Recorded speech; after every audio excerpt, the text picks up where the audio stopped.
¿no? El primer caso es en condiciones normales. Ven ustedes cómo en condiciones normales tienen una sangre arterial, tienen una sangre venosa, tienen el alveolo, y el alveolo está en igual circunstancia con respecto, bueno, el uno que otro, ¿no? Están en el mismo equilibrio dinámico, es decir, están transfiriendo la misma cantidad de CO2 y la misma cantidad de oxígeno en ambos sentidos, ¿no? Entonces, en esas condiciones, donde tenemos una adecuada perfusión, ¿sí? Donde hay una captación adecuada y donde no tenemos ningún compromiso en la vía, tenemos el máximo intercambio de gases, ¿no? Y ahí la relación perfusión es total, es el 100%. Si pudiéramos sacar la fracción de cuál es la relación perfusión-ventilación, sería 100, o la fracción sería 1. Pero vamos a ver el caso B, ¿sí? Que es justo de lo que va el tema, ¿no? Cuando tenemos un desajuste en la ventilación, ¿qué pasa con la perfusión, no? Aquí en este caso es un desajuste en la ventilación que desde luego impacta en la perfusión, ¿no? Y esto está causado por una mala ventilación, ¿no? Por un problema alveolar. Entonces vean ustedes cómo ahí hay una constricción en uno de los alveolos, en el cuello de uno de los alveolos, un bronquiolo. ¿Y esto qué va a hacer? Bueno, pues es algo muy lógico. Lo que está frenando de entrada es el acceso y la presión de oxígeno, ¿verdad? Sería la parte inspiratoria. Entonces, tienes una obstrucción y lo que observas es una disminución de la presión parcial de oxígeno.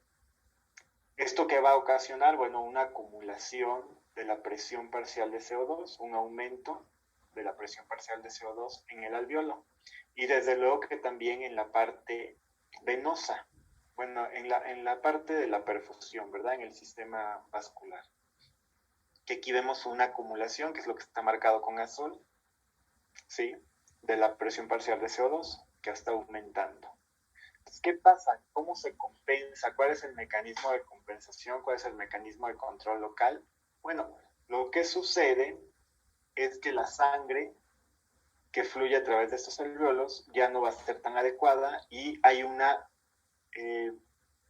no podría yo decir revascularización, pero sí derivación.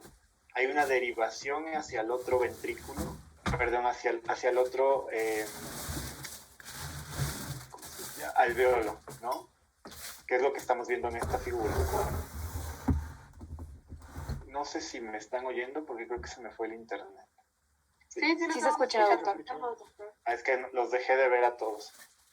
Ok, entonces, ¿qué es lo que pasa en estas circunstancias? Una derivación, ¿sí? Cuando hay un desajuste mediado por alguno de los alveolos, la sangre va a derivar hacia el alveolo más perfundido. Desde luego que aquí este es un mecanismo local de compensación y va a depender de qué tanto y qué tan severa esté comprometida la ventilación, ¿no? Tiene capacidad de poder llevar a cabo la derivación y poder aumentar la ventilación respiratoria. Si es así, si no es un compromiso severo, si estamos hablando de un fenómeno fisiológico, no va a haber ningún problema. Es totalmente capaz de mantener el control y mantener el equilibrio, entonces simplemente derivará, ¿no?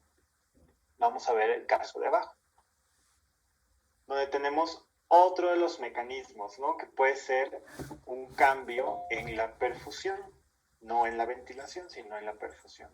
Y el mecanismo es exactamente el mismo, ¿no? Un cambio en la perfusión va a disminuir la presión parcial de oxígeno en los tejidos cercanos, también en la parte sanguínea, en la irrigación, lo que va a ocasionar una derivación del flujo hacia los alveolos mejor ventilados, ¿no?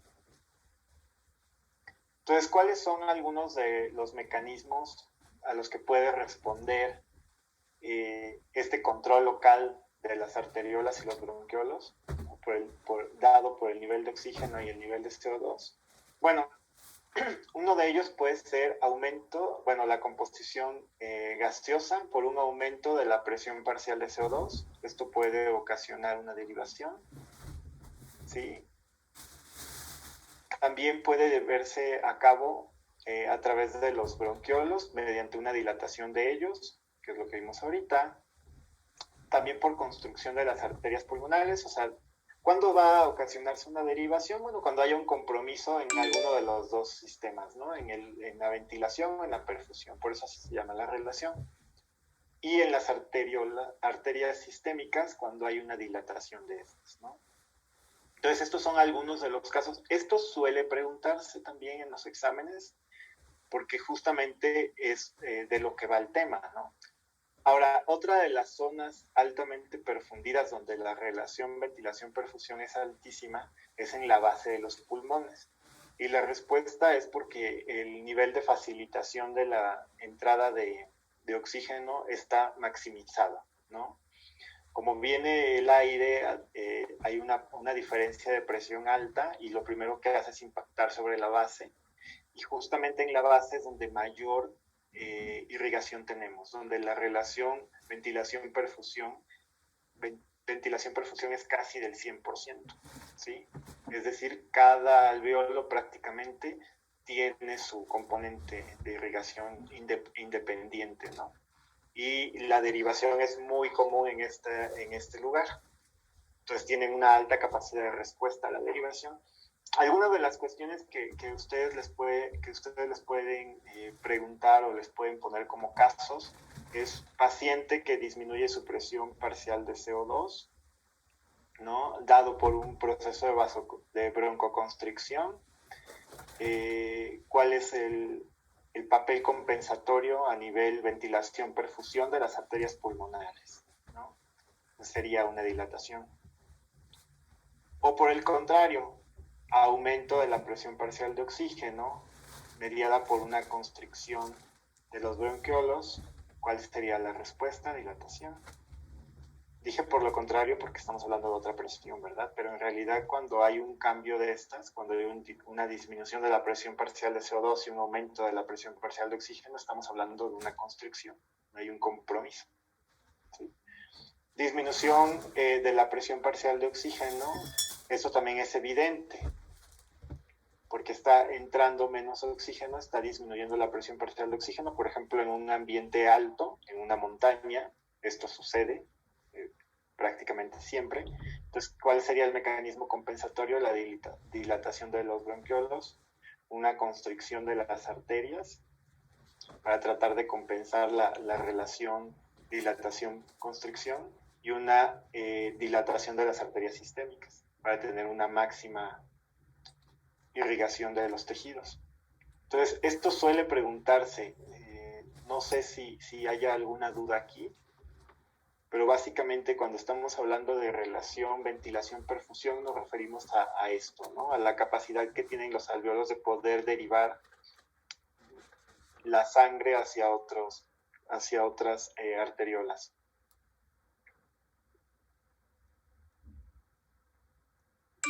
Bueno, si no es así, vamos con la siguiente. Bueno, esta parte que vamos a ver a continuación, doctor, yo sí tengo una duda.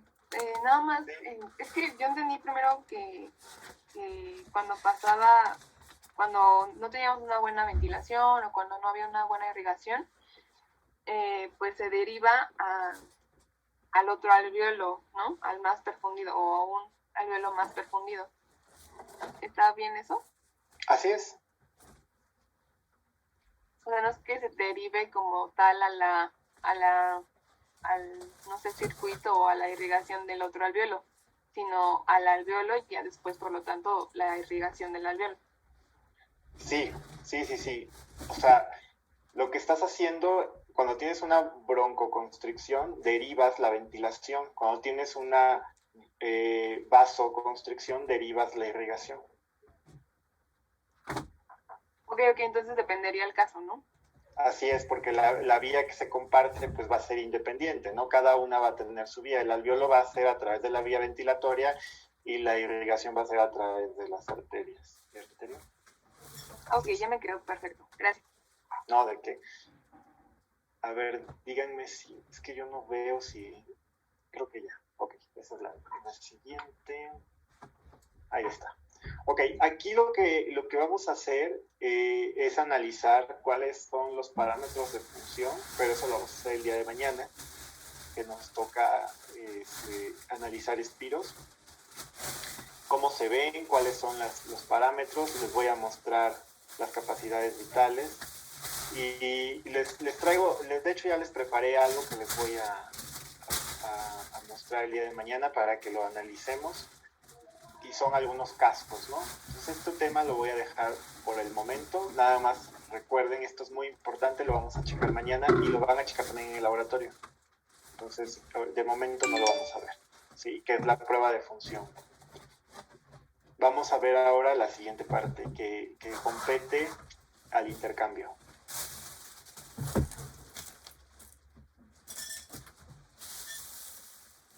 Denme un segundito.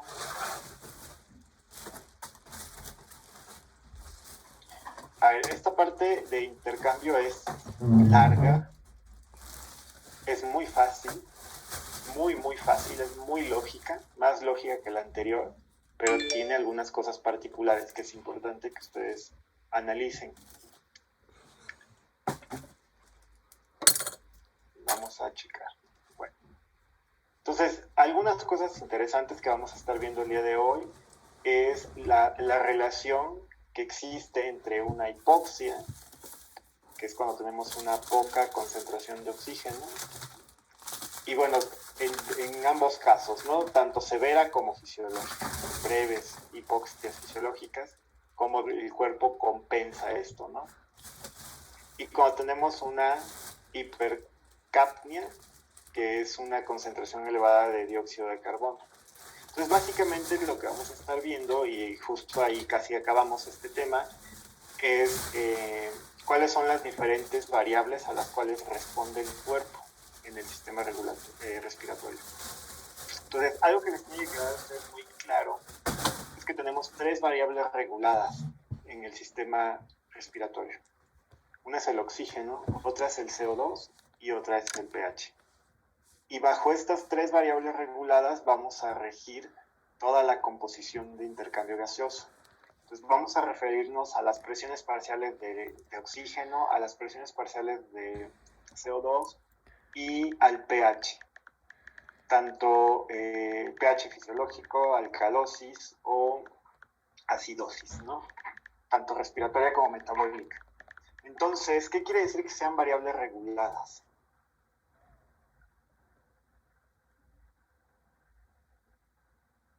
Pues que hay como mecanismos fisiológicos que mantienen todas esas variables en rangos homeostáticos, ¿no? Para evitar como un desequilibrio. Por ejemplo, pues no sé, o sea, en el pH cuando hay como acidosis y alcalosis, o sea, interfieren los pulmones y los riñones, ¿no? Por ejemplo. Más o menos, porque el tema aquí no es... la pregunta va guiada hacia por qué son variables reguladas, porque justamente pueden ser variables controladas, ¿sí? O sea, también podría ser una variable que está bajo el control de un sistema. Te pongo un ejemplo claro, ¿no? El nivel de glucemia. El nivel de glucemia es una variable no regulada, es una variable controlada, ¿no? ¿Por qué? Porque múltiples sistemas participan en su regulación y también tienen múltiples sensores que pueden darse cuenta de qué es lo que está sucediendo con ella. No tienen un receptor específico, a pesar de que la glucosa sí tiene un receptor, ustedes bien saben, ¿no? Bueno, más bien un transportador, ¿no?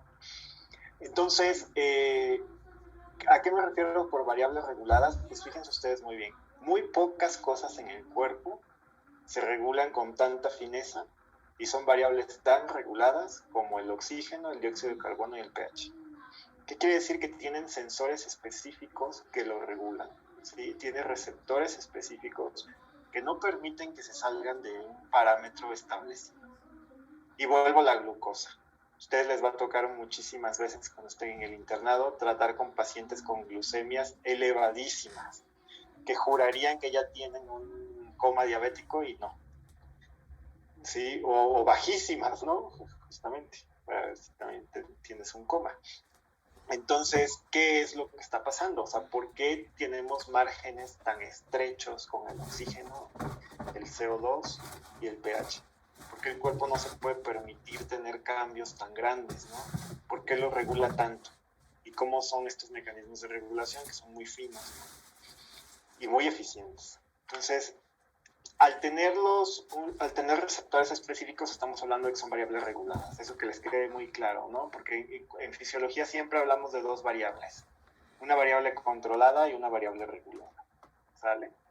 Y hay variables controladas muy difíciles. Muy, muy difícil. Por eso justamente la diabetes es un problemón. Sí, porque es una variable controlada. Múltiples sistemas participan, se vuelve algo súper complejo, ¿no? Por eso muchas cuestiones neurológicas son también muy difíciles de estudiar, tienen muy poco avance científico porque son variables controladas, ¿no?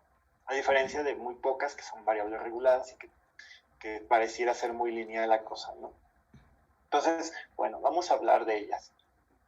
En esta figura lo que ustedes están viendo es el intercambio y transporte pulmonar de oxígeno. Como ustedes bien saben, el sistema circulatorio lo que hace es justamente llevar nutrientes, llevar oxígeno, llevar componentes, es decir, se encarga, entre otras muchas cosas, ¿no?, del transporte de sustancias.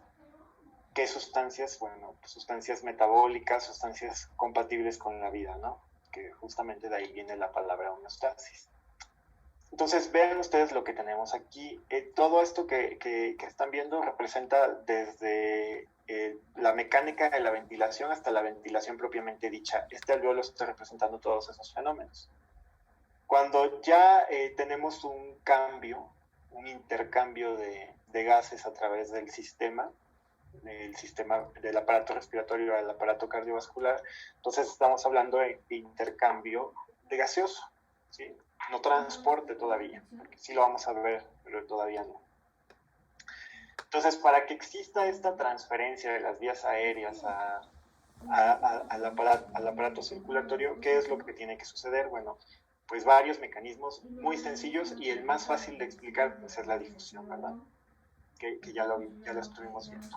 Entonces, ¿qué hay? Pues un gradiente de presión, es decir, hay una mayor presión parcial de oxígeno de la parte atmosférica hacia la parte ventilatoria, ¿no? Y la presión parcial de CO2, que es mucho mayor en la parte del alveolo pulmonar, en la luz del alveolo, en relación con la parte ambiental, ¿no? Entonces aquí están jugando un proceso muy, muy fácil, que es la difusión. Pero ¿qué pasa cuando tenemos los gases dentro? ¿Y cómo se lleva a cabo este intercambio? Bueno, igual, sigue siendo el mismo proceso, un proceso de difusión, ¿sí? Mediado no solamente por ese componente de la diferencia de presiones, sino también por la solubilidad, ¿verdad? La permeabilidad que tienen cada una de estas moléculas de atravesar, ¿no? Entonces, ¿de dónde atraviesa el oxígeno para ingresar a la sangre? Bueno, a través de la interfaz alveolo-capilar, que estaría justamente es la estrecha relación que tiene la relación ventilación-perfusión. Ahí está la interfaz. Ahora, el oxígeno es transportado a la sangre, disuelto en plasma y unido a hemoglobina en los glóbulos rojos. Eso es importante, eso es algo que ustedes saben perfectamente bien, ¿sí? Pero ¿cuánto está unido y cuánto está libre? ¿Tienen una idea de cuál es el porcentaje de oxígeno libre y de cuál es el porcentaje de oxígeno unido a hemoglobina? ¿No? Bueno, es muy pequeña la cantidad de oxígeno libre. Es un 2%, se cree que es menos del 2%, y prácticamente el 98% o más del 98% está unido a la hemoglobina. ¿Cuántas moléculas de oxígeno puede tener una hemoglobina, una molécula de hemoglobina? ¿Tienen idea? 4. De 1 a 4. Entonces, justamente, si tuviera 4 siempre, o sea, su capacidad de captación de oxígeno es 4 máxima, ¿verdad? Pero si tuviera 4, entonces estaríamos hablando de que el oxígeno no estaría libre, ¿no? Podría captar todo. Justamente este 2% restante quiere decir que algunas moléculas de hemoglobina pues no están captando 4, sino menos, ¿no? 2, 3. En realidad ahí hay un flujo dinámico, ¿no?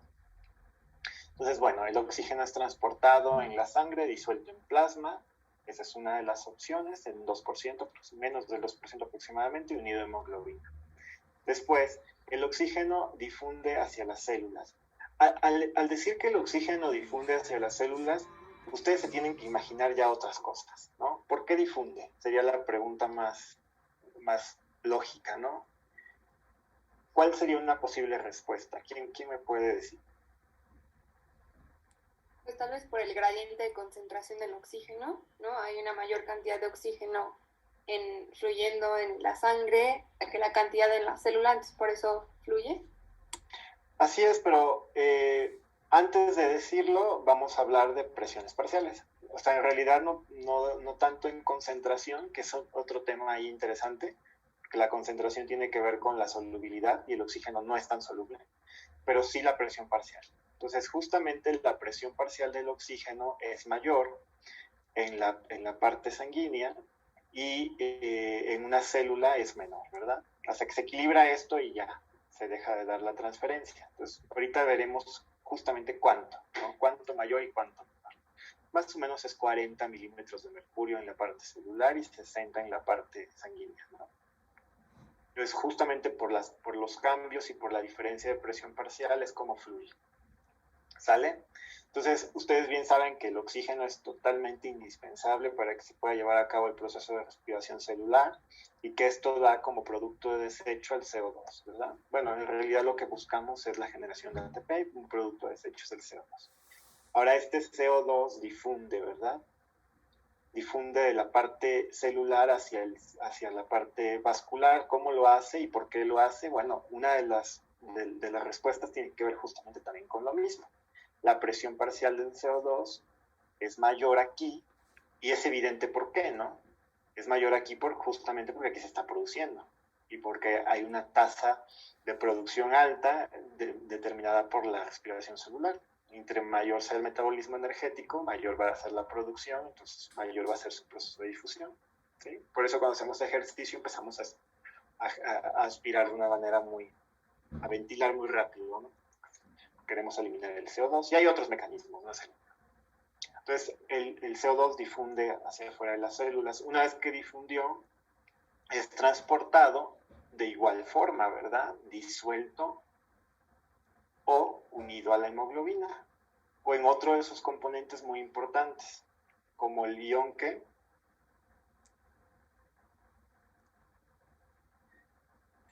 Bicarbonato. bicarbonato. Ok. Ahorita veremos justamente cómo se metaboliza, cuál es el intercambio que existe ahí, celular, y todo el proceso, ¿no? Y una vez que el CO2 Doctor, está... yo tengo una duda. Sí, adelante Luis. El oxígeno bueno, más bien que el CO2 también se una a las moléculas de hemoglobina, ¿también ocasiona o tiene alguna influencia en el porcentaje de oxígeno que hay libre, que no se puede unir a la hemoglobina, o se une en un sitio diferente, o cómo es? No. Sí se une, su capacidad de unión es muchísimo más baja. De hecho, ahorita vamos a ver el porcentaje de unión y el porcentaje libre. No compiten, eso es como lo que te puedo responder, ¿no? No compiten en cuanto a la unión, el oxígeno se une de una manera más eficiente hacia la hemoglobina, de hecho se transporta más como ion, ¿no? Entonces la porción que está ahí no es tanto. Y bueno, respondiéndote ya tajantemente a tu pregunta, no tiene que ver porque se han hecho estudios como los que les voy a mostrar de las curvas de disociación de la hemoglobina, que es algo que ustedes seguramente van a ver mucho, que son in vitro, y justamente se ve que cuando tienes condiciones ideales, hay una unión total de hemoglobina-oxígeno. Entonces esto quiere decir que la competencia del CO2 es descartable, ¿no? Entonces no influye en que sea el 98 y el 2%. Ahora, el CO2 ingresa a los alveolos a través de la interfaz alveolo-capilar otra vez, ¿no? Así regresa de nuevo. Y bueno, aquí ¿por qué? ¿Por qué? Pues por lo mismo, de nuevo, ¿no? Hay una mayor presión parcial de CO2 en la sangre que en la parte de la luz, ¿verdad? Y esto hace que difunda, aparte de que ahorita veremos algunas propiedades propiamente del CO2, ¿verdad? Entonces déjenme ir a la siguiente para que analicemos todo el proceso, ¿sí? No sé, es que creo que tengo un problema porque hay un por eso ustedes no se dan cuenta. Como estoy en la compu y estoy en la facultad, el internet es medio lento, entonces veo como un retroceso en lo que les paso y en lo que empieza. Pero en fin, si ustedes no me ven o algo pasa, me dicen. Yo no me doy cuenta. Ok, entonces tenemos algunas clasificaciones, ¿verdad? De hipoxia, que es algo importante que veremos. Simplemente tiene que ver como todos los procesos que pueden llevar a una hipoxia, ¿no? Denme un segundo, chicos.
Perdón, chicos, de nuevo. Ok, entonces hay varias circunstancias en las que podemos tener una hipoxia. Una hipoxia, como ya les comenté, es una baja de la presión parcial de oxígeno en el cuerpo, ¿verdad? Y se puede deber a varias circunstancias o a varias causas típicas, ¿no? Una muy, muy interesante, bueno, a mí la que me parece más interesante es la hipoxia histotóxica, ¿no? Como la intoxicación por cianuro y otros venenos metabólicos, ¿no? Monóxido de oxígeno también, que es por las fogatas, etcétera, ¿no? La típica y característica hipoxia isquémica, una reducción del flujo sanguíneo, pues debida por un coágulo, un infarto, ¿verdad? Un shock. La hipoxia anémica, esta también suele suceder en eventos de anemia muy fuertes, muy severos, ¿no? Es una pérdida de sangre, una anemia, cuando baja la hemoglobina, desde luego, que altera la unión, ¿verdad? O intoxicación con monóxido de carbono. Justamente aquí es donde también se puede llevar a cabo una hipoxia anémica, pero también puede ser histotóxica. Dependerá mucho de la concentración. Hipoxia hipotóxica, ¿no? Baja de la presión parcial de oxígeno arterial. Esto es como una de las que pasa en ambientes extremos, ¿no? En los Alpes o en zonas de altura elevada, ¿no? Hay una capacidad de difusión pulmonar baja, es decir, la presión parcial ambiental es muchísimo menor, entonces esto va a propiciar que no ingrese suficientemente bien el oxígeno al cuerpo. ¿Sí? Doctor, ¿y esto entonces impacta de alguna manera en la presión arterial? Sí, de alguna manera sí, pero va a depender mucho. Los mecanismos de presión arterial aquí están. No, está en la otra presentación. Mira, dame un segundo y te lo muestro de una vez.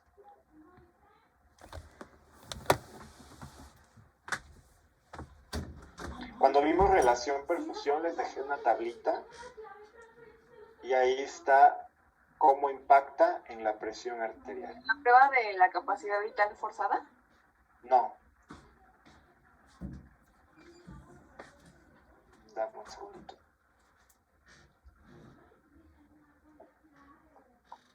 Aquí está.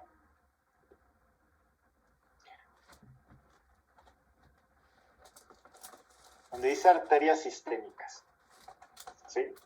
Estaríamos hablando de una disminución de la presión parcial aquí no tenemos el caso específico, ¿no? Por ejemplo, en un ambiente extremo, donde tengamos una disminución de la presión parcial de oxígeno, ¿no? Pero, por ejemplo, en este caso tenemos una constricción. En el ambiente hipóxico elevado tendríamos una vasodilatación. Claro que impacta, tiene mucho que ver porque los sistemas están... Acuérdense que tenemos la bomba pulmonar, que básicamente su participación está mediada por la parte sistémica. Entonces, en cada uno de los casos va a impactar, ¿sí? Cuando tenemos una disminución de la presión parcial de oxígeno en el cuerpo, va a haber una vasodilatación. Es la respuesta compensatoria.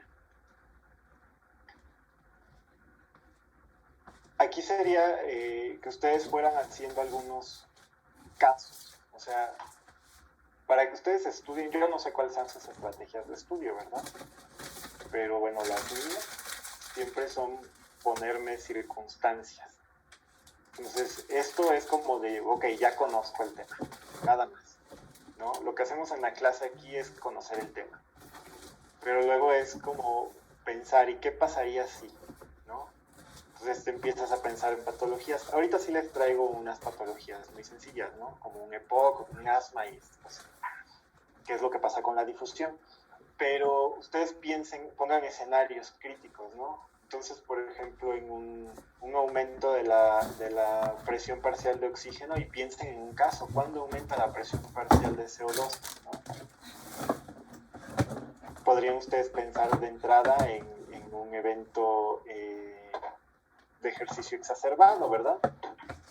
Podrían pensar ahí, que justamente ahí sí va a haber una dilatación de los bronquiolos, va a haber una construcción de las pulmonares, una dilatación. Entonces váyanse poniendo escenarios, pero rompan en el escenario. En fisiología, cuando se rompe la homeostasis, viene la fisiopatología. Entonces rómpanla y vean algunos ejemplos, ¿no? Ahorita les voy a mostrar qué pasa en EPOC, qué pasa en otras enfermedades, ¿no? Como el asma. Pero sí, contestando a tu pregunta, claro que sí, tiene mucho que ver. Sí, muchas gracias, doctor. Sí. A ver, volvemos.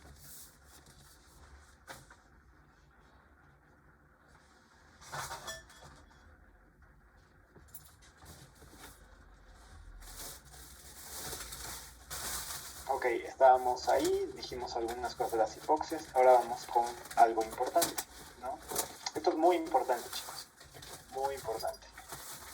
Valores normales en sangre en medicina pulmonar, ¿no? ¿Cuál es la presión parcial de oxígeno en la parte arterial? Esto es muy importante porque nos va a representar algunas cosas interesantes de la curva de distribución de la hemoglobina, para que ustedes empiecen a correlacionar. 95 milímetros de mercurio aproximadamente, ¿no? ¿Cuál es la presión parcial en la sangre venosa? 40. ¿Cuál es la presión parcial de CO2 en la parte arterial? 40 milímetros de mercurio. Hay algunos intervalos, ¿verdad? 35-45, en el anterior 85-100. Y 46 milímetros de mercurio en la parte venosa. Esto sí es importante que no que se lo aprendan, sino que lo puedan tan siquiera hacer una magnitud en su cerebro, ¿no? La parte del pH es muy fácil, ¿no? ¿Cuál es la cantidad de pH necesaria? 4.7, perdón, 7.4, 7.47, dependerá mucho de la literatura, 7.42 en algunos casos, pero generalmente es aceptable de 7.38 a 7.42 en la arterial y 7.37 en la venosa, aunque 7.2 todavía se considera en algunos casos comprometida, pero fisiológica, ¿no? Entonces lo van ustedes a poder encontrar en algunos casos y les van a hablar que es fisiológica, ¿no? Ya no tan eficiente, pero sí. Ok, esto es importante también, ya lo vimos de alguna manera, ¿no? ¿Cuál es el intercambio de gases, cómo se lleva a cabo de los pulmones y en los tejidos, ¿no? Entonces, primero, la respiración es el flujo de aire que entra y sale de los pulmones. Entonces, aquí yo diría la ventilación, ¿no? Esto está mal, es la ventilación. Los gases individuales difunden a favor del gradiente parcial de presión, eso ya lo vimos, ¿no? Algo importante, la presión parcial de oxígeno en el aire alveolar es mayor a la presión parcial de oxígeno en la sangre, por eso se lleva a cabo el intercambio, como ya lo mencionó Cristina, aunque ella decía concentraciones, ¿no? La presión parcial de CO2 en sangre es mayor a la presión parcial de CO2 en la parte alveolar, y el intercambio de gases, pero ahora entre la sangre y los tejidos, ahí la presión parcial de oxígeno de la sangre es mayor a la presión parcial de oxígeno de los tejidos, para que se pueda llevar a cabo el intercambio, y la parte de la presión parcial de CO2 del tejido es mayor a la de la sangre para que justamente pueda llevarse el cambio, ¿verdad? Ahora, es la misma figura que les mostré al inicio, pero con sus presiones parciales, ¿sí? Para que ustedes vayan viendo de forma lógica la magnitud de cambio. La presión parcial de oxígeno en atmosférico a una atmósfera es de 160 milímetros de mercurio. Como ya lo vimos, está la calculada en aire húmedo y en aire seco, ¿verdad? Esta es para aire seco. Acuérdense que la humedad interfiere en la presión parcial de los gases. La presión parcial de CO2, vean ustedes cómo es muchísimo menor. Entonces, desde ahí nos está diciendo que el CO2 no difunde del ambiente al cuerpo, ¿sí? Simplemente no difunde, aunque sí haya. Porque la presión parcial de CO2 de la luz del alveolo es de 40 milímetros de mercurio. Ahí sí claramente hay un proceso de difusión del alveolo hacia el ambiente, ¿vale? Entonces, lo que permite que haya un proceso de difusión de oxígeno del ambiente hacia el alveolo es el cambio de presión parcial, ¿verdad? Tenemos una magnitud de cambio de 60 aproximadamente neto, ¿no? Ahora, ¿qué pasa y cómo se lleva a cabo el cambio, ¿no? O sea, ¿cuál es la presión parcial? Si estamos hablando de oxígeno de una arteria, ¿no? Para que entre oxígeno a la parte arterial, pues tendrían ustedes que pensar cuál es la presión parcial de oxígeno en la sangre arterial, ¿sí? Entonces es de 100 milímetros de mercurio. ¿Cuál es la presión parcial de CO2? Es de 40 milímetros de mercurio. Y ahí ustedes ahorita me pueden hacer algunas preguntas como de, entonces, ahí no está tan favorecido. Ahorita lo veremos, ¿no? Para que lo entiendan. ¿Cuál es la presión parcial de oxígeno en los tejidos? Menor de 40. ¿Sí? Ahí se entiende perfectamente bien por qué difunde, ¿sí? Cómo se lleva a cabo el proceso de difusión, ¿cierto? Tenemos una magnitud de cambio de más o menos de 20. La presión parcial de CO2 mayor que 46, entonces pues nomás no va a entrar el CO2, sino va a salir, ¿no? Es un proceso de difusión. ¿Y cuál es la presión parcial de oxígeno en la sangre venosa? Fíjense ustedes cómo se invierte con la presión parcial de CO2 en la sangre arterial, ¿no? 40 milímetros de mercurio y la presión parcial de CO2 en la sangre venosa de 46 milímetros de mercurio, ¿sí? Entonces, ¿hasta aquí hay alguna duda? Doctor, pero en los alvéolos no hay una diferencia con la de la sangre arterial, ¿no?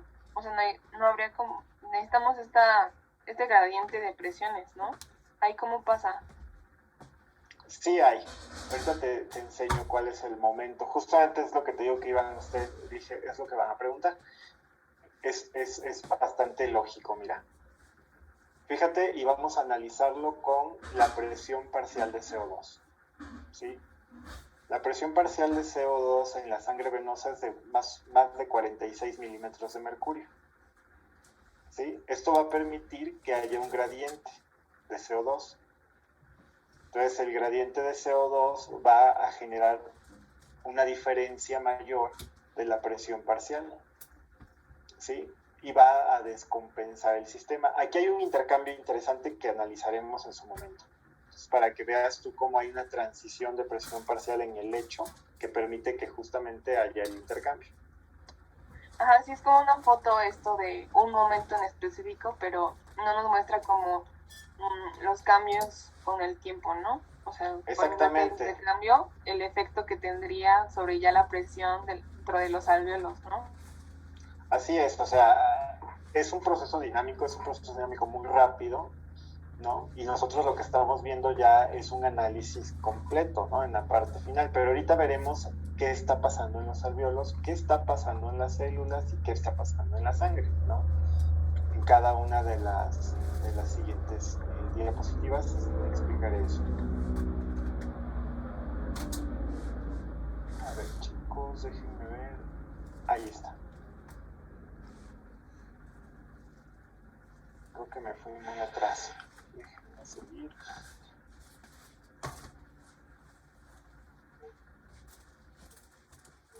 Ok. La menor presión parcial de oxígeno alveolar disminuye la captación de oxígeno. A ver, ¿esto lo entienden? ¿Entienden este precepto?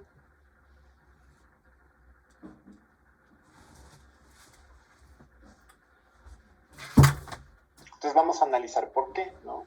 Primero, la composición del aire inspirado. Entonces, la presión parcial de oxígeno alveolar baja si el aire inspirado tiene bajo contenido de oxígeno.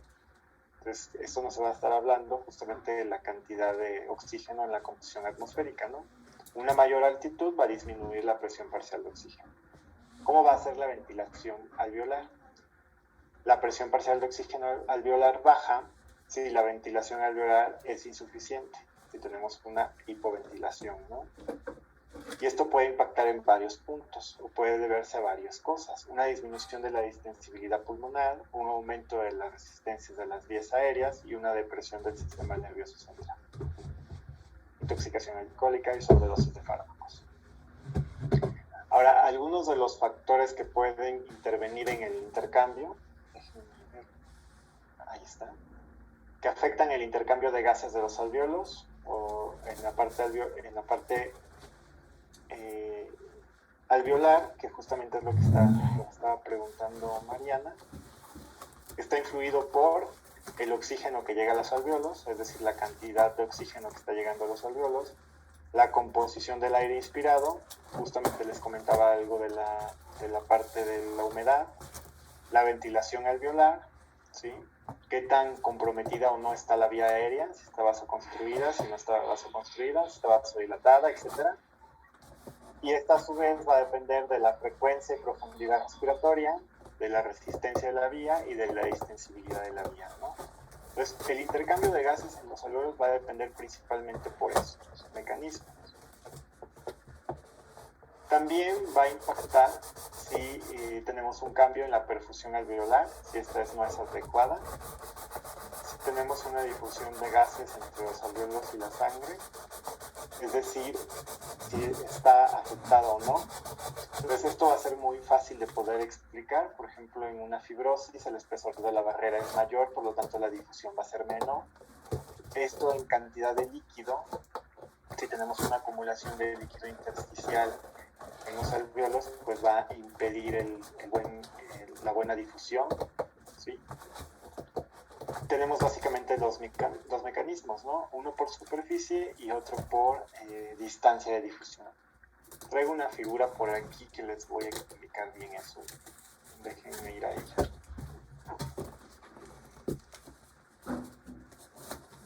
Aquí están algunas de las enfermedades que pueden estar involucradas, ¿no? Área de superficie, permeabilidad de la barrera de difusión y distancia de difusión. Pero lo vamos a analizar en esta figura. Todo ese proceso que les mencioné en el esquema, lo vamos a explicar aquí, porque realmente es muy sencillo. Vean ustedes un alvéolo y vean la parte de la relación ventilación-perfusión. Está normal, está totalmente adecuado, digamos que este es el parámetro control, ¿no? Ahora vean lo que sucede en un efisema, ¿no? ¿Qué es un efisema para empezar?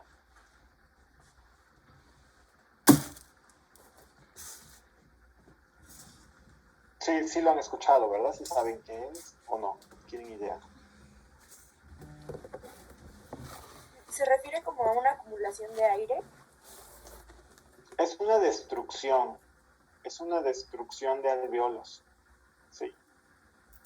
Simplemente pierdes la capacidad de tener alvéolos funcionales, empiezan a destruir en el efisema, entonces los que te quedan funcionales son menos, es una cantidad menor. Y obviamente la relación ventilación-perfusión va a ser menor, ¿verdad? Vas a ventilar menos porque tienes menos alvéolos, es un número nada más disminuido, ¿sí? Entonces en el efisema hay una destrucción de los alvéolos, aquí también. Es menor la superficie para el intercambio de gases. Entonces, si yo les estaba comentando que tenemos mecanismos que afectan la ventilación a nivel del alvéolo, lo que ustedes tienen que hacer y lo que ustedes tienen que pensar es cómo lo afectan si estamos viendo un proceso de difusión. Y la respuesta es muy sencilla. La difusión depende de la superficie, ¿sí? De la permeabilidad de la barrera y de la distancia, ¿sí? Entonces, ¿cómo lo puede afectar? Bueno, si tenemos una menor cantidad de alvéolos funcionales, entonces, ¿qué va a pasar? Pues simplemente la superficie de intercambio, el número de alvéolos funcionales va a ser menor, va a haber una menor superficie de intercambio alvéolo capilar y por lo tanto la presión parcial de oxígeno va a disminuir. ¿Sí? ¿En dónde? A nivel sistémico, ¿cierto? A nivel sistémico. Ahora vamos a analizar otro proceso. Entonces, para que no se me vayan a confundir, porque veo caras un poquito confusas, estamos analizando los factores que afectan la ventilación pulmonar, ¿vale? Tenemos básicamente dos factores grandes, ¿no? Uno es la superficie y otro es la permeabilidad. Entonces, ¿qué factores pueden modificarlo? Superficie y permeabilidad, ¿no? ¿Cómo puede impactar y cómo lo podemos medir? Pues la presión parcial de oxígeno. ¿Y cómo lo miden ustedes como médicos? O sea, todos estos procesos ustedes los miden. Y no me vayan a seguir con una gasometría, porque el médico general, pues muy pocas veces. Pero hay una forma más eficiente y más rápida y más sencilla, y todos lo hacemos, con un oxímetro, ¿sí? Tú estás midiendo la presión parcial de oxígeno. En realidad lo que estás midiendo es la cantidad de oxígeno en hemoglobina, ¿verdad? Estás midiendo la saturación de la hemoglobina, y esto te va a estar diciendo qué tan eficiente es la presión parcial de oxígeno en la sangre arterial. Entonces, si disminuye, tendrás ahí un proceso que puede estar implicado por alguno de estos mecanismos. No puedes saber cuál, o sea, no te va a decir el diagnóstico, pero sí te va a decir que algo anda mal, ¿no? Tú lo vas a estar viendo siempre con presión parcial de oxígeno baja, ¿no? Pero vamos a ver, por ejemplo, una fibrosis pulmonar. Ahí, ¿qué tenemos? O sea, ¿cuál es el fenómeno de la fibrosis? ¿Qué genera? ¿Cuál es la implicación?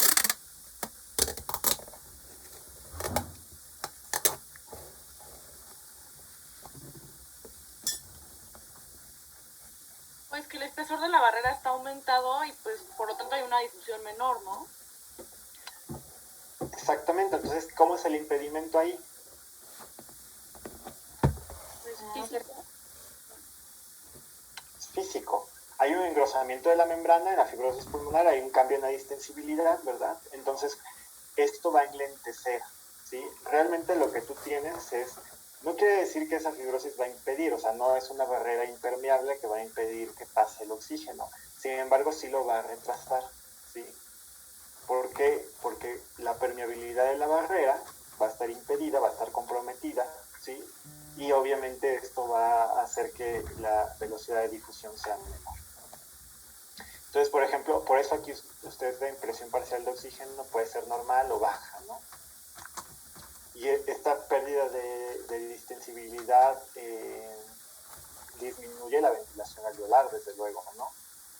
Es decir, la capacidad del propio alveolo de intercambiar los gases. Porque estamos hablando solo en un sentido, estamos hablando del oxígeno, pero también desde luego en el CO2, ¿verdad? Va a haber una acumulación de CO2. Aquí, por ejemplo, la presión parcial de CO2 es alta. Ahora vamos a ver un edema. ¿Qué pasa en un edema? Esa acumulación de líquido en el espacio intersticial, entonces esta unión que había entre alveolo y la célula pues se ve separada, ¿no? Aumenta la distancia de difusión y eso hace que se vea dificultado, bueno, haya más dificultad de difusión, ¿no? Del oxígeno. Así es, pero fíjate, por eso les puse por eso les puse justamente la ecuación, ¿sí? La distancia, claro que va a impactar, ¿verdad?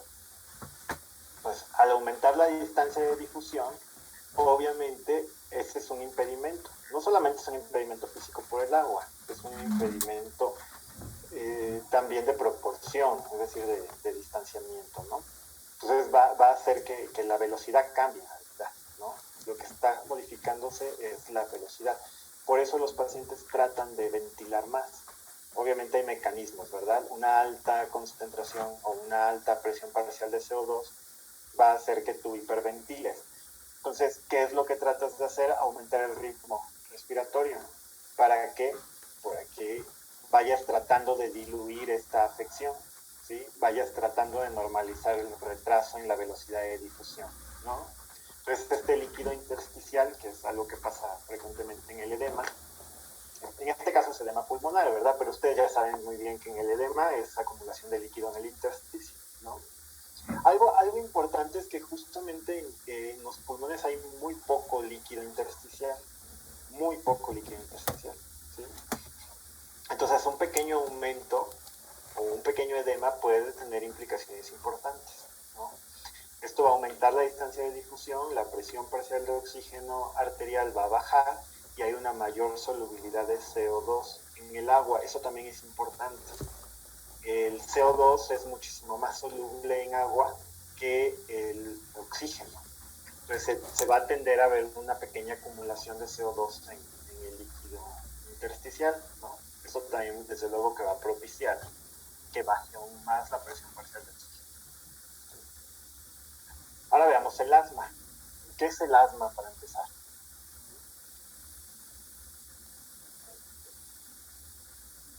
¿Sí lo han visto en alguna materia? ¿Les han hablado de asma? No estoy 100% segura, pero creo que es una sobreliberación de histamina, que es como muy sensible, entonces causa broncoconstricción, entonces, y pues dificultades respiratorias. Justamente es un mecanismo, ¿verdad? Hay varios tipos, ¿no? Se puede llevar a cabo incluso por una respuesta. El que usted me está planteando es por una respuesta alérgica, ¿no? Es una de las reacciones más frecuentes, ¿no? Tienes un aumento en IgE por algún antígeno que está detectando tu cuerpo que es extraño, ¿no? Entonces reaccionas mediante una constricción. Entonces básicamente lo que se produce en el asma es una constricción bronquiolar, ¿verdad? Por eso el tratamiento es broncodilatadores, ¿no? ¿Esto que va a aumentar? Bueno, la resistencia de la vía aérea, claramente, ¿no? O sea, va a incrementar y va a oponer una mayor resistencia al flujo de gases, de aire, ¿no? Y esto va a disminuir la ventilación alveolar. Y cuando hablamos de ventilación alveolar nos estamos refiriendo a todo el alveolo, ¿sí? Al aire que está intercambiándose entre la atmósfera y el alveolo, el que está contenido en el alveolo y el que está dinámico aquí. Entonces la ventilación alveolar sería todo el proceso, básicamente. Entonces tenemos una constricción bronquiolar, disminuye la presión parcial de oxígeno, y al disminuir la presión parcial de oxígeno, obviamente, pues le pegas en la torre al intercambio de oxígeno, ¿no? Porque disminuye su presión parcial, entonces la diferencia entre presión parcial alveolar y presión parcial arterial va a ser menor, por lo tanto comprometes el proceso de difusión. Y esto da como resultado una presión parcial de oxígeno baja en la parte arterial, ¿sí? Entonces todos los procesos que van ustedes a poder ver en sus diapositivas, porque esta presentación ya está en su aula virtual, ¿sí? Todos estos procesos que les mencioné, que van a encontrar aquí, se explican muy bien con esa figurita y que tiene mucho que ver con esta otra, déjenme ver, no sé por qué no pasa, ahí está, que tiene mucho que ver con este esquema, ¿no? El intercambio de gases en los alveolos dependen de la superficie. Cuando nos referimos a la superficie, nos estamos refiriendo a la superficie de intercambio, ¿sí? Por eso cuando estábamos hablando de un efisema decíamos que había una destrucción, entonces la superficie de intercambio es menor porque hay menos alveolos. A la distancia de difusión, que puede estar influenciada por un espesor de la barrera, que puede ser la fibrosis, ¿no? Un caso muy claro, o por una cantidad de líquido como un efisema. Esto va a modificar la distancia de difusión, ¿sí? Todo impacta en la difusión, desde luego, ¿no? También la superficie, a menor superficie de contacto, menos difusión, ¿sí? Por eso otro de los procesos que pueden estar implicados y que estuvimos viendo es cómo llega el oxígeno a los alveolos. Esto está mediado por la ventilación, la composición del aire inspirado. Y cuando hablamos de la ventilación, entonces podríamos hablar de la frecuencia y profundidad de la respiración, ¿sí? De la resistencia de las vías, como en el asma, y de la distensibilidad pulmonar, ¿no? Como en una fibrosis. Y esto desde luego que va a impactar sobre una perfusión alveolar, ¿no? Adecuada. Entonces, básicamente, lo que les mencionaba aquí está muy, muy claro en el dibujito que vimos ahorita. Y que no tiene mucho sentido que lo vean acá porque es lo mismo, ¿no? Área de superficie, permeabilidad y los demás componentes, ¿no? Gradiente de concentración. Entonces, chicos, me tengo que retirar. Voy a retomar desde aquí la siguiente clase. ¿Hasta ahorita va bien la cosa? ¿Sí? Les va a quedar muchísimo más claro cuando empecemos a avanzar, porque me falta hablar para contestar la pregunta de Mariana, ¿no? De qué pasa ahí. Aquí viene la respuesta ya. Tiene mucho que ver esto, la solubilidad. Entonces, les va a quedar más claro la siguiente clase y obviamente échenle un ojito a la presentación para que vean cómo tal vez las dudas que tengan ahorita las vamos a abarcar. Vamos a ver todos los procesos, ¿no? Y mañana nos vemos. Mañana yo creo que terminamos esta parte de respiratorio y el